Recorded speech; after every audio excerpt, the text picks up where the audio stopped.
It's me again, Alicia ninyo, nagbabalik muli para sa ating panibagong video. So, eto, pag-usapan natin, mga minamahal, ito na naman pong panibagong katarantaduhan na ginagawa ng defense team ni Vice President Sara Duterte. Kasi parang walang balak umamin kung may kinausap ba talagang hitman or wala. Pero as far as I know, yung NBI mismo, oo, ibinulgar. Paano bang pagbubulgar? Pakita ko sa inyo mga minamahal. Ibinulgar, ito nga pong si Vice President Sara Duterte na hindi naman totoo. Walang ganon. Oo, mga minamahal. Yung sinasabi nila na, tawag ba doon, na meron daw hired na assassin, kinumpirma ng NBI na walang ganon. Keme nyo lang yon, eklabus nyo lang yon, pa-ek-ek nyo lang yon. Walang ganon. Oo, kumbaga, sinupalpal na mga minamahal, itong si Vice President Sara Duterte. Ito, pakita ko sa inyo Still no trace of Sara Duterte's alleged contracted hitman, sabi ng NBI. So dyan pa lang, mapapatunayan na natin na nagsisinungaling nga itong si Vice President Sara Duterte. Pero ito kasi yung dito, yung twist dito mga minamahal. Death threat naman talaga yung ginawa ni Sara Duterte. Pero may condition nga lang.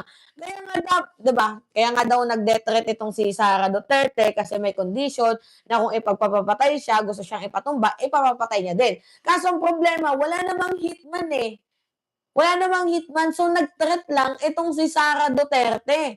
Mga minamahal, grave threat, Article 4. Threat on the person, honor, property. Diba? No need to trace kung sino ba yung contact killer. Ang problema kasi dito kay Sara Duterte, nagsalita siya. Gets ninyo mga minamahal, hindi naman natin kailangan hanapin kung sino yung hitman dito. Kasi based on the evidences, sino ba yung nakita natin? Nagigets din yung mga minamahal, sino ba yung nakita nating nag-threat? Walang iba kundi itong si Sara. Ngayon, lagot siya. Ganda ng pagtanong ni Bam Aquino May dating mga minamahal. May dating itong pagtatanong ni Senator Bam Aquino. So anyway, panoodin natin. Unfortunately, wala akong ma-establish na validated information na confirmed. So, in fact, hanggang ngayon, nag-aantay po kami. Hindi ho katulad dito sa nangyari, may apparent commission of the crime dahil nandiyan yung video So ang ibig niyo pong sabihin, bilang NBI, hindi niyo nahanap yung taong ito, pero literal niyo itong, sabi niyo, literal itong pag-assess nyo dun sa statement dahil ito mismo yung nasabi ng Vice President. Well, Your Honor, if the second highest official of the land sinabi yan, hindi ho biro yan. Medyo mabigat ho yan at yung pagkasabi pa niya na may kasamang galit at mga pagmumura. So we took it very serious, Your Honor. Alright, I have a question for the defense. Sa lahat ng mga sagot ninyo, Attorney Venluan, parang hindi ko nakita na tinanggi ng inyong kliyente o ng depensa na may nakausap ang Vice Presidente na tao para gawin yung mga bagay na ito. Tama ba? Wala ito sa mga sagot ninyo? We deny that, Your Honor. You deny it? That is not accurate, Your Honor, and we will present evidence or counter evidence. Okay, so let me clarify. Sa lahat ng sagot ninyo so far, hindi pa nyo tinatanggi ito, pero in your time presenting evidence, you will deny that there was a person contracted by the Vice President. Your Honor, to clarify, I don't understand, Your Honor, when we were asked. In your answer, you have an answer. There is an impeachment. We denied it, Your Honor. We denied it in our answer, which we filed before the Senate Impeachment Court. You denied it in your answer? Correct, Your Honor. If I remember correctly, ang nabanggit doon ay freedom of expression. Was there an exact statement there? Yan di ba? Whether you confirm or deny it, binanggit ninyo na ito ay parte ng freedom of expression. So, inaamin ninyo na wala talaga kayong kinontak about the killer, about the hitman. Di ba, nagigets ninyo para sabihin na may conditional threat nga itong si Sara Duterte. Gets ninyo mga minamahal? Na hindi totoo na meron ngang kinontrata ang o kinausap ang Vice Presidente para gawin ito? We maintain our position that we denied it, Your Honor. Okay. It is there in our answer. Mr. President, I don't want to take up time, but I do want to check the official records and look for this because I don't remember seeing that in any of your answers, Mr. Your Honor, all Magaling talagang mag-question, no, mga minamahal. Itong si Senator Bamakino, sobrang galing niya. Hindi mo pwedeng, hindi mo pwedeng baliwalain kasi isang maling sagot, boom, malalaglag, mapipitikan itong si Vice President Sara Duterte. allegations were denied. It's a general denial, a blanket denial. There were, that was the general denial, and there were also specific denials. Okay, we'll take a look, Mr. Presiding Officer. Hanapin natin to. And if I may come back to this once we take a look at the records, Mr. Presiding Officer. The gentleman may do so at the appropriate time with the permission of Senator Judge Erwin Tulfo. Okay, nakita ninyo? Galing, magaling. Itong si Senator Bamakino. Pero mga minamahal, to be honest kung ako yung magja-judge dito, mga minamahal, di ba sabi nga ni Sarah, no joke pa siya. Di ba? I think we don't need to trace the allegedly contracted killer man. Why? Because the basis of the allegation is threat. We should focus on the threat. Di ba sa Article 4, grave threat ni VP Sara Duterte, we should focus on that. Yung iba, kung sino man yung kinuntratang hitman, wala na tayong pakialam because the issue here is grave threat. Threat is the allegation. The content word is threat and not murder or kill. Otherwise, mga minamahal, different cases na to. Kapag meron ng kinuntratang hitman, ibang cases na to, ibang dimension na to. Kumbaga kasi, ang ginagawa ng defense team ngayon, ni VP Sara Duterte, pasikot-sikot. Hanggang yung mga senator judge, nagpapasikot-sikot na din ng tanong. Diba, mga minamahal? So, I don't really get the point bakit kailangan gawing bobita ang mga tao. Death threat yan. May condition sa wala. Yung ginawa ni Sara Duterte is a threat. Diba?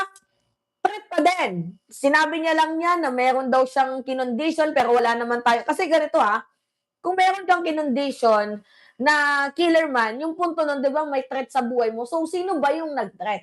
Wala kang may paliwanag sa NBI. Di ba, nung pinatawag ka ng National Bureau of Investigation, wala kang ibinigay, di ba, mga minamahal, walang ibinigay, nung si Sara Duterte na pangalan. Nagigets ninyo yung punto, mga minamahal? Walang ibinigay na pangalan. So, yun. Oo, kung may threat sa buhay mo, unang-unang sasabihin mo, i-report mo ito sa National Bureau of Investigation para imbestigahan ka. Diba, mga minamahal? Ngayon, ito, NBI complaint. Ito pangalawang topic natin. NBI complaint laban kay VP Sara Duterte, pinapaniwala ang airtight case daw. Oo. Sige nga, panoodin natin to, mga minamahal. Panoodin natin to. Sabi ng NBI Panoodin natin. 4-0. Sa totoo lang, may nag-comment dito. 4-0. Yung ginawa, yung nangyayari ngayon kila Vice President Sara Duterte. Kasi yung first day, ano yung nangyari ng first day, mga minamahal? Ipakita ko sa inyo Nung first day ng impeachment trial ni Sara Duterte, sinasabi nila na this is not fair, political witch hunt, violation of rights. Yung first day. Second day naman, never daw yan nangyari, taking out of context. We never said that. Pangalawa naman, diversionary tactics. Ewan ko na lang sa fourth day, mga minamahal. 'Di ba? Ni Vice President Sara Duterte. Well, anyway, ito, NBI complaint laban kay VP Duterte, pinaniniwala ang airtight case daw. O sige nga, panoodin natin to, mga minamahal. Ano ang batayan ng reklamo ng NBI laban kay Vice President Sara Duterte? Monica, airtight yung reklamo ng National Bureau of Investigation, Cybercrime Division, kaugnay ng grave threats at inciting to sedition laban kay Vice President Sara Duterte. Yan yung paninindigan ni Attorney Jeremy Lotok na hepe ng Cybercrime Division at ngayon Regional Director ng NBI BARM. Siya yung namuna sa isinagawang investigasyon sa umaning threat video ni Vice President Duterte laban kay PBBM noong 2024. At ginawa nito ang pahayag ng tumestigo sa ika-4 na araw ng paglilitis laban kay VP Duterte. Pakinggan natin ang pahayag ni Attorney Jeremy Lotok. The piece of evidence that we attached or we incorporated in our investigation is sufficient and has satisfied the requirements of the quantum of evidence required, which is prima facie evidence with reasonable certainty of conviction. And the fact, Your Honor, that the Department of Justice has issued certification stating that your referral, your transmittal, has complied all the elements of the crime charge and therefore good for preliminary investigation. Sa kasalukuyan ay nakabinbing pa sa panel of prosecutors ng Department of Justice ang grave threats at inciting to sedition charges ng NBI laban kay VP Duterte. Naniniwala naman ang isang House Prosecution Panel member na si Manila Representative Joel Chua dahil dito mas titibay pa yung kanilang ebidensya laban sa pangalawang Pangulo. Lalo lang nagpapatibay yung aming kaso dahil unang-una kailangan nating ilagay sa isip na itong impeachment case ay hindi ito kagaya ng criminal case na kailangan yung ebidensya ay matibay na matibay hanggang dulo. So ito ay hindi lamang yung bigat ng pagpapatunay hindi mo po pwede ikumpara sa criminal case. With more reason, nung sinabi pa at sinagot ni Attorney Lontok na airtight yung kaso. So, di lalo lamang mas tumibay yung aming ebidensya. Paano ba naman kasi? Alam niyo kung ano yung ginawa ni VP Sara Duterte? Yung kanyang defense team tinanggi na merong kinontratang hitman. So ngayon, dahil wala kang kinontratang hitman, di ibig sabihin nun, totoo, yung ginagawa mo, di ba, totoo, yung ginagawa mong pagtitreat kay President Bongbong Marcos. So, kumbaga sila lang din, nalilito na sila. Even though the defense team of Vice President Sara Duterte, mga minamahal, nalilito sa kung ano nga ba yung ganap. Hindi sila nagkakasundo. Kumbaga parang nagwawarsak, nag-aaway-away, hindi nila alam. Yun yung totoo. Hindi ka naman si Attorney Lotok, absolute ang ginawang pagbabanta ng Vice Presidente. Grave threats can be committed with or without condition. As a matter of fact, meron akong naalala ng isang case, SPO. Tama yan. Grave threat. Whether may condition or wala, threat is a threat. Kasi hindi naman natin pinag-uusapan dito kung sino yung killer, sino yung hitman, or so whatever. Ang pinag-uusapan natin dito yung lumabas mismo sa bibig ni Vice President Sara Duterte. Gets niyo yung punto? Lumabas mismo sa bibig ni VP yung pagtitreten sa atin nga pong presidente. Yun. Hindi na natin kailangan alamin sino ba yung allegedly killer man dito. Walang ganon. Dahil ibang case na yon, ibang senaryo na yon, at NBI na mismo ang nagpapatunay dito. Kasi kung talagang merong threat naman sa buhay ni Sara Duterte, nung pinatawag siya sa preliminary investigation, dapat sumipot siya. Di ba mga minamahal? Dapat sumipot siya.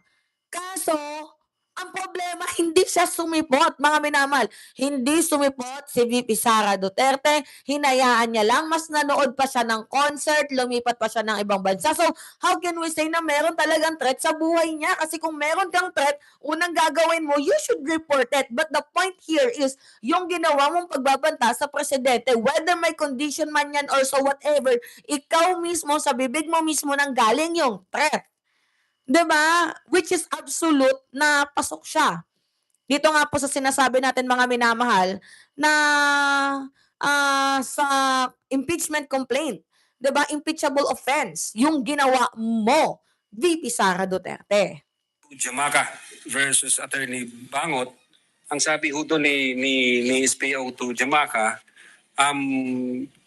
if I lose my job, I will break your head or I will. So it's for us, it's a kind of event-based condition na matitrigger yung execution ng threat pag nangyayari yung event. But then when the Supreme Court nag-decide the Supreme Court, at sabi niya, the threat was absolute. So it's Sinabi ng SC. absolute yung threat, yun, Okay. hindi conditional. So parang ganito, akin sa situation dito, meron siyang sort of event-based condition na pag nangyari yung event, matitrigger ngayon yung threat na in-utter ng offender, Your Honor. Masasabi pong may jurisprudence po dahil may nakikita kayong paghalintula dun sa kasong ni rule ng SC, kaugnay ni PO. Yan. Oo, mga minamahal. Meron nakitang rule na ginawa ng Supreme Court before. Di ba mahilig kayong mag-base sa ginawa ng Supreme Court before and before? Eto na, meron nang nangyari, ha? Meron nang nangyari, mga minamahal. Meron nang nangyari. To Jamaica at Same case. So absolute, mga minamahal. According, absolute yung threat na ginawa ni Vice President Sara Duterte. itong kay Vice President. Yes, Your Honor. Wala namang impormasyon si Attorney Lotto kung may contracted assassin o hitman nga kaugnay ng umano'y matinding banta ni VP Duterte laban sa Pangulo. Hindi umano ito bahagi ng kanilang isinagawang investigasyon sa Cybercrime Division. Pero naniniwala itong hindi nagsinungaling ang pangalawang Pangulo. Nang sabihin ito na nang isinagawa nito ang pagbabanta laban sa Pangulo dahil galit na galit umano ito. Pero baka anya may impormasyon dito ang NBI Director na si Attorney Melvin Matibag dahil gumuuna ng task force ang NBI para imbestigahan yung umano'y banta laban kay PBBM. Sa kasalukuyan, Monica, ay isinasagawa naman itong cross-examination ng defense team ni VP Duterte dito kay Attorney Jeremy Lotok. So hindi pa tayo tiyak kung hanggang anong oras tatagal itong ika-4 na araw ng paglilitis kay VP Duterte dahil baka magsagawa pa ng redirect examination ang prosecution team sa kanilang testigo. Balik sa'yo, Monica. Gets ninyo, mga minamahal? Threat is threat. Coming from the NBI at meron na din pong nangyaring pangyayari before na, okay, papatayin ko kayo pag nawala ko sa trabaho ko, di ba? So, absolute. Di ba? Absolute yung threat, mga minamahal. So, basically, Sara Duterte, whether you contracted a hitman or a killer man kasi may condition na kapag ikaw ay pinapatay, ang punto kasi dito, ibang dimension na yun pag-uusapan pa natin yun Delaying tactics yun, ibang dimension na naman yun. Yung punto natin dito is yung ginawa mong threat kay PBBM sa presidente at kay former House Speaker Martin Romualdez. Yun yung pinag-uusapan natin dito. Di ba mga minamahal, did you really get the point? Ha? Yun yung pinag-uusapan natin dito, yung threat na ginawa mo, ikaw mismo, sa sariling bibig mo. Hindi mo na kailangang dumaan pa ng napakadaming palusot. Di ba? Sa mismong bibig mo. No voice ba, mga minamahal? No voice ba? May nag-comment dito Sabi ni, wala daw boses. Tama ba? May boses ba yung natin ngayon? Paki-comment nga kung okay yung boses ng natin ngayon, ng ating vlog. Gusto kong marinig Okay? Tingnan nga natin. No voice. Wala daw boses. Meron naman daw Meron naman daw. O ngayon, mga minamahal, eto, pangatlong pag-uusapan natin. Putragisan ka kaya tayo. Ito na naman nanggugulo na naman tayo 'Di ba? Wala talagang kwenta. Oo. Wala talagang kwenta itong Cayetano Black. Oo. Mga talagang literal na judger. Oo. Na pumapabaw may bias. 'Di ba, mga minamahal? Dito kay Vice President Sara Duterte, walang kwenta. Alam niyo, naging walang kwenta ang Senado dahil sa'yo, Cayetano. Oo. Sayang lang yung buwis na binabayad naming mamamayang Pilipino para pasweldohin kayong mga putang ina ninyo, tapos hindi nyo kami nirerespeto, wala kayong hiya, Alam niyo pagtalunan, ganito yung tactics, lalayas, Paano ka makakahatol ng tama kung lagi kang wala or umaalis sa court? Sige nga mga minamahal, ito walang kwentang senador to, dapat pinapalitan to eh. Tingnan ninyo mga minamahal, naglayas. Si Cayetano, naglayas. Oo, naglayas. Panoodin natin mga minamahal. Ay, nako. Nakita ang ilang senator judges mula sa Cayetano Block na umalis sa gitna ng impeachment trial. Kabilang dito si Senator Alan Peter Cayetano na halos isang oras na wala sa session hall bago bumalik.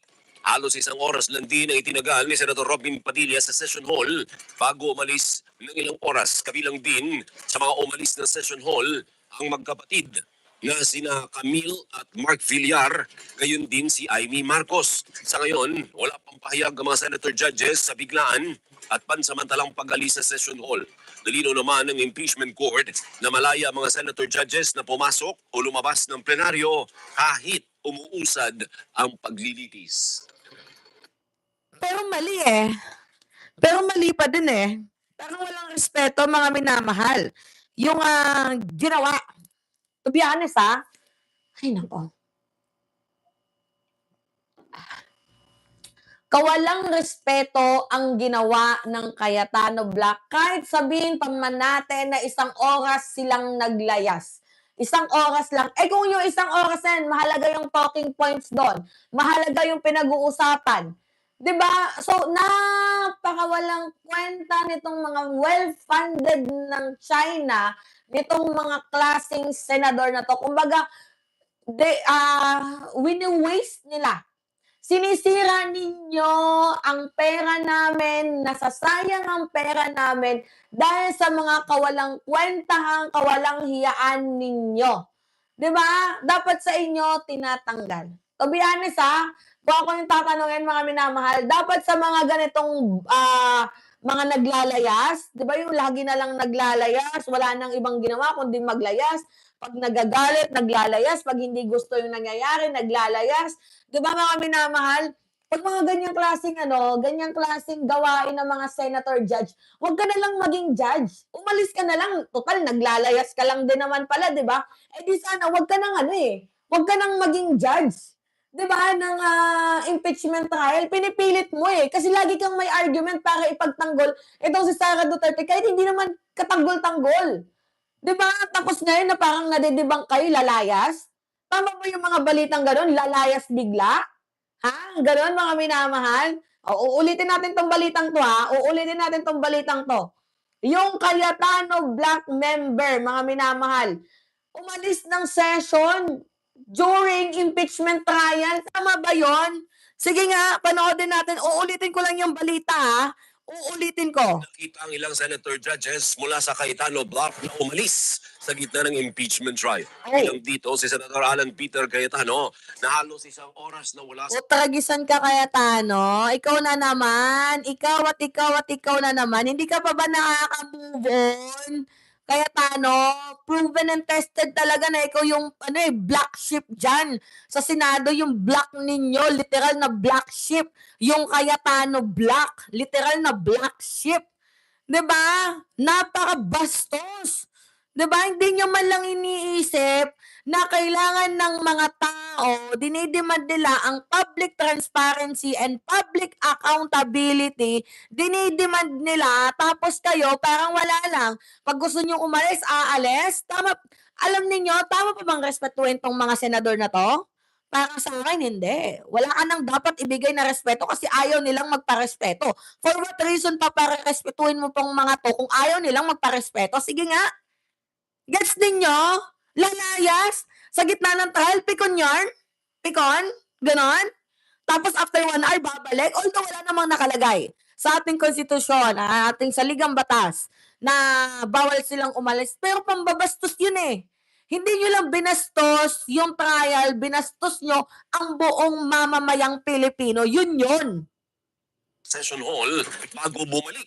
Halos isang oras lang din ang itinagal ni Senator Robin Padilla sa session hall bago umalis ng ilang oras. Kabilang din sa mga umalis na session hall ang magkapatid na sina Camille at Mark Villar, gayon din si Amy Marcos. Sa ngayon, wala pang pahayag ang mga senator judges sa biglaan at pansamantalang pag-alis sa session hall.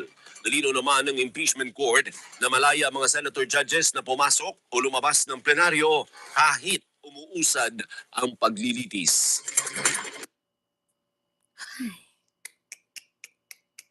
So ito ba yung binabayaran nating mamamayang Pilipino, mga minamahal? Sige nga, mga minamahal, ito ba ang binabayaran natin?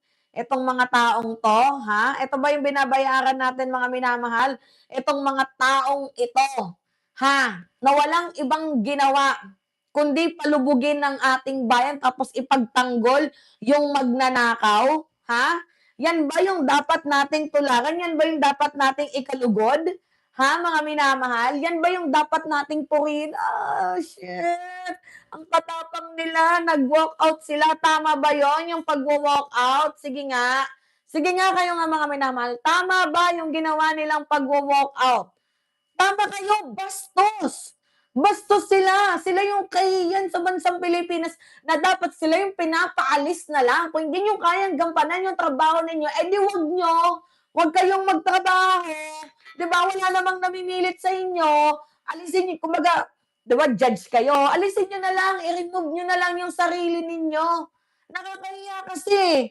Di ba, na malalaman ng ibang mundo, buong bansa, ibang bansa, na ay, sa gitna ng impeachment trial, ang ginagawa nila, lumalayas, nag-walk out. Ano iisipin ng ibang bansa?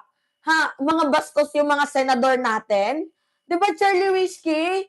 Yun yung punto ay kung hindi mo kayang panindigan yung trabaho mo, kung nabubwisit ka, bakit hindi ka na lang umalis?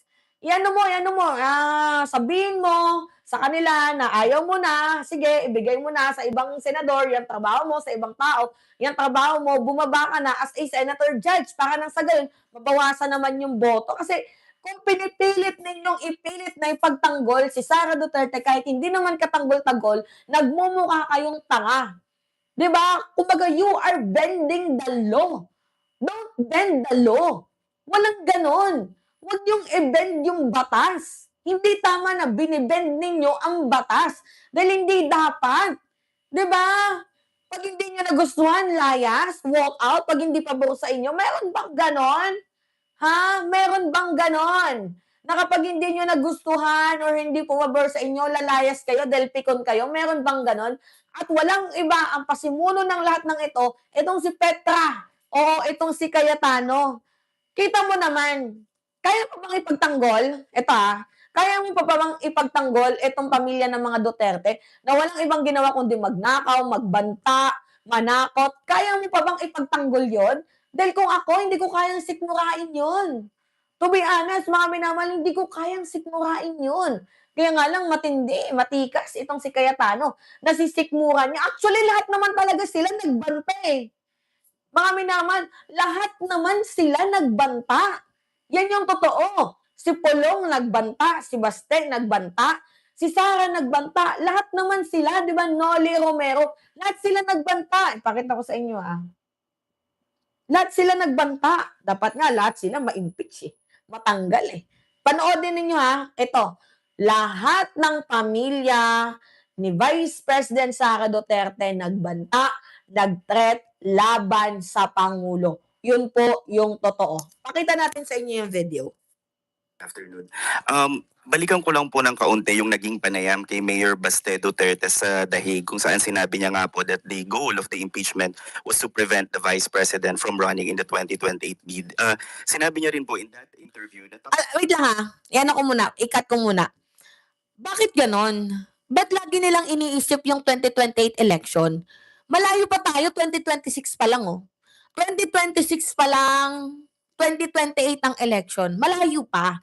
Bakit yun agad yung iniisip ninyo, politika agad? Hindi ba pwedeng isipin nyo muna yung mamamayang Pilipino? Binabagyo na nga tayo Iisipin nyo pa na yung 2028 election? Ba't ganon? Hindi kayo public servant na maituturing kung ganyan yung pag-uugali ninyo. Walang ganon. Gets ninyo, mga minamahal? Nakakaloka Sige, continue tayo. Nung taon daw pong pinagplanuhan o kampanya itong impeachment para talaga hindi daw po makatakbo si Vice President. Ano pong response ng palasyo sa ganitong akusasyon na matagal pong pinagplanuhan? 3 years pagkapanalo pa lang ng Vice Presidente? Sabi niya po, simula nung nagkaroon, most likely, sabi niya, 3 years itong ginawang campaign para ma-impeach si Vice President. Kaya nga, ibig sabihin, pagkapanalo pa lang niya ng pagka-Vice Presidente, pinaplano na ng Vice Presidente yung tumakbong presidente? Ganun hindi lumalabas kasi pinagpaplanuhan na siya para hindi siya makatakbo. Pero kung alam pala nila na 3 taon na itong pinagpaplanuhan, kung totoo yung kanyang sinasabi, dahil wala tayong nakikitang anumang ebidensya, kung totoo man ito, di sana mas naging maingat sana ang Vice Presidente Tama. sa gamit ng kanyang confidence. Tama, mga minamahal. Actually, sino ba naman bobo? Uniteam kayo, pero 'di ba? Si President Bongbong Marcos at itong si Sara Duterte magkakampi. Tapos hindi mo alam or iniisip na sagi sa isip mo na ay pagkapanalo pinagpaplanuhan na nila na hindi ako makatakbo. 'Di ba fabricated 'yun? Magkakampi kayo tapos in the middle of the middle out nowhere, parang gusto mong mangyari sinasaksak ka pa talikod ni PBBM kahit hindi naman gano'n yung mindset ni President Bongbong Marcos or mga minamahal, or talagang ginagawa lang 'yan ni VP Sara Duterte para sirain ang reputation ni PBBM. Imagine kakapanalo nyo pa lang bilang presidente at vice-presidente ng buong Pilipinas. Nag-celebrate pa nga lang tayo tapos iniisip mo na agad na pinagpaplanuhan kang gagawin ng administrasyon para hindi ka makatakbo sa 2028. Ang layo pa, 2022 nanalo kayo tapos iniisip mo 2022 pa lang pinagpaplanuhan ka ng hindi makatakbo? Anak ng oo, literal. Yan yung literal na kangaroo court. Siya funds at hindi rin naabuso ang mga pondo at tungkol sa mga ghost vouchers. Babalik tayo ulit sa ghost vouchers, ghost food packs na nakita ng COA. Kung alam na nila ito, hindi ba dapat mas naging mas masipag ang Vice Presidente at hindi puro pangingimang bansat? At sana hindi na rin siya umalis at that time nung merong bagyong Katrina at nanood ng concert ni Taylor Swift. Tama. Kasi Gets ninyo kung pinagpaplanuhan, kung nag-iisip itong si Sara Duterte na ay pinagpaplanuhan pala ako ng company President Bongbong Marcos na ma-impeach ako. So ngayon, ang gagawin ko, mas pagbubutihin ko yung trabaho ko, ipapasampal ko sa kanila kaliwat kanan na nagsiservisyo ako. Kaso nga lang, iniisip mo na pinagpaplanuhan ka na i-impeach, pero ang ginagawa mo, nagnanakaw ka, patuloy kang nagnanakaw sa kaban ng bayan, patuloy ang ginagawa mong pagpunta, paglamyerda sa ibang bansa, kagaya ng panonood ng Taylor Swift concert. Di ba, tama ba yun? Or Sarah, you are just, pinapalaki mo yung issue, gumagawa ka ng issue. Paano ba natin to sabihin, mga minamahal? Sa madaling sabi, itong si Vice President Sara Duterte, gumagawa ng kwento. You are just making a story. 'Di ba? And magfi-feeling victim ka sa kasalanang ikaw naman yung gumawa. Don't flip the story, Sara Duterte, please. Please don't flip the story tapos gagawin mong ikaw yung victim dito kahit ikaw naman yung villain. 'Di ba, Charlie Whiskey? 'Di ba, wag mong pagmukain na ikaw yung kaawa-awa dito. In fact, ikaw yung magnanakaw. Ikaw yung nag-threat, lahat kayo nag-threat. Yan yung punto dito eh. Pamilyang Duterte, lahat nag-threat kay PBBM. Yan yung totoo. 'Di ba, tapos gusto ninyong palabasin na si President Bongbong Marcos yung may kagagawan ng lahat ng ito? Walang ganon. Paano si PBBM yung pagbibintangan ninyo? Ni isang salita lang ng against sa inyo, walang sinabing masamang tinapay si Presidente. Kasi very demure ang ating Pangulo, hindi katulad sa'yo, Sara, basura yung pag-uugali mo.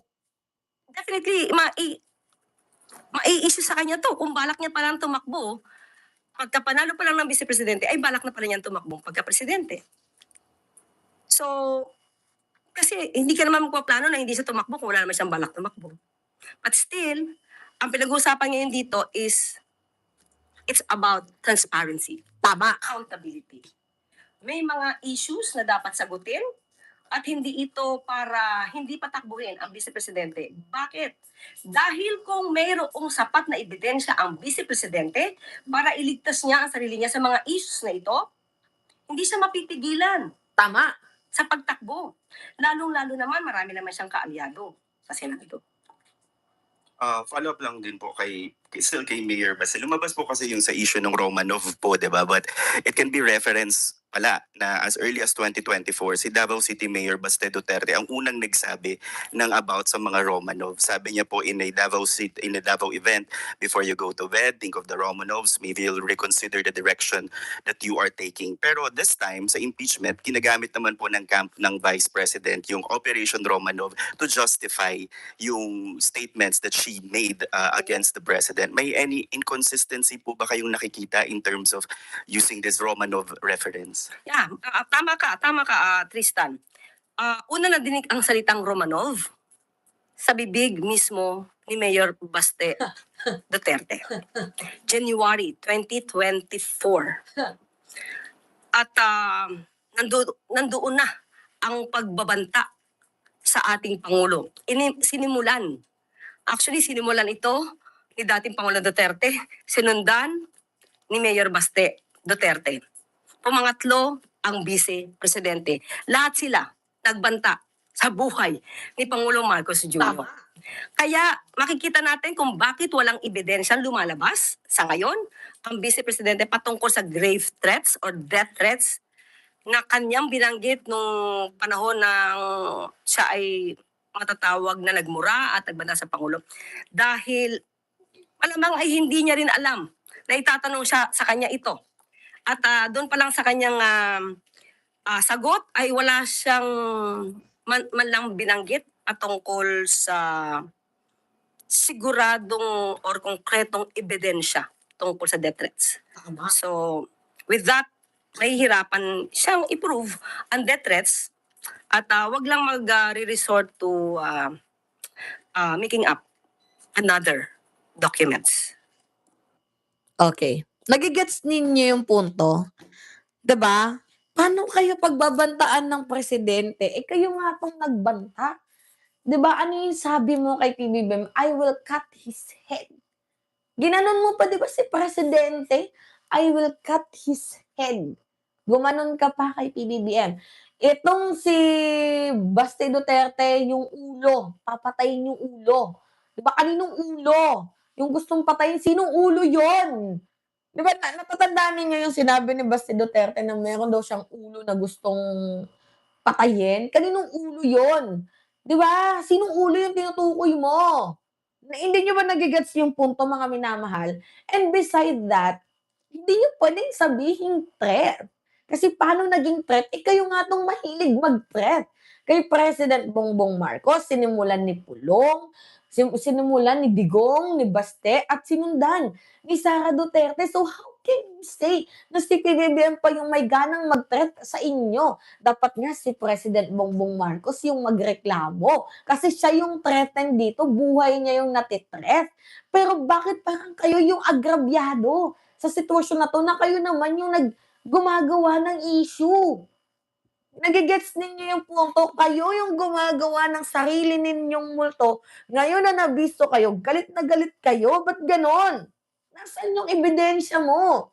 Kasi kung sinasabi mo na merong nag-threat sa buhay mo, bakit hindi mo nireport sa police? Diba? Yan yung totoo. Bakit hindi mo nireport sa pulisya? Bakit hindi mo nireport sa NBI? Bakit hindi ka tumakbo sa mga opisyalis ng gobyerno na pwedeng makatulong sa'yo, or else gawa-gawa mo lang yung threat na sinasabi mo kuno? Kasi alam naming sinungaling ka. Alam naming mapagkunwari ka. Alam namin na baliw ka. Na meron kang sakit na narcissistic personality disorder na parang kala mo ikaw yung aping-api sa kwentong to kahit ikaw naman yung nang-aapi. May threat pala sa buhay mo, abogado ka, unang gagawin mo, magre-report ka. Totoo nga ba talagang nakapasa ka sa bar or ipinasa ka lang talaga? Hindi ko makuha yung punto eh. Vice Presidente ka, lawyer ka, pero wala kang alam? Hindi ka nag-show up? Tahimik ka in the difficult times and in the difficult moment. Tahimik ka? Ganun ba yon? Di ba mga minamahal, walang ganun. Kung may threat sa buhay mo, ang una mong gagawin, Kung may threat man sa buhay mo, ang una mong gagawin, ikaw, ang una mong gagawin, magre-report ka kaso hindi ka nag-report. So, pinagpapatuloy mo lang na pinagbubuka ng butsi mo na merong threat kahit wala naman. So, ano ibig sabihin nun? Gumagawa ka lang ng kwento. Yun, mga minamahal. Gumagawa ka lang ng kwento. Ha? 'Di ba?